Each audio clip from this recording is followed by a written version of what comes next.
Bangladesh cricket বোর্ডের বর্তমান অবস্থা এক কথায় চরম বিশৃঙ্খল। পরিস্থিতি দেখে মনে হইতেছে সভাপতি সাহেব এককভাবে সব কাজ করতেছেন। এই নতুন বোর্ড দায়িত্ব নিছে মোটামুটি 9 মাস হয়েছে, কিন্তু অবস্থা দেখে মনে হইতেছে পুরা বোর্ড চলতেছে এক কেন্দ্রিক ভাবে, যেখানে বোর্ড প্রেসিডেন্ট নিজ থেকেই সব সিদ্ধান্ত নিচ্ছেন বলে মনে হচ্ছে। এর পেছনে বেশ কয়েকটা কারণ আছে। প্রথমটা হইলো বোর্ডের গুরুত্বপূর্ণ বিভাগগুলোতে কোনো পেশাদার লোক নাই, সভাপতির হাতে সব দায়িত্ব।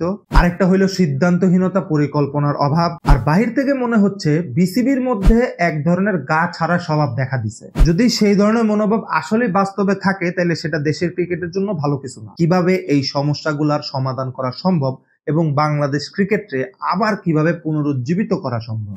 শুরুতেই বলি প্রশাসনিক ব্যর্থতার কথা। সর্বপ্রথম যে কাজটা করতে হবে সেটা হলো পেশাদার ম্যানেজমেন্ট টিম গঠন করতে হবে, যাদের প্রথম কাজ হবে বাংলাদেশ ক্রিকেট নিয়ে কাজ করা। এর সঙ্গে সাবেক ক্রিকেটার এবং স্পোর্টস অ্যাডমিনিস্ট্রেটর বিশেষজ্ঞদের নিয়ে কাজ করতে হবে।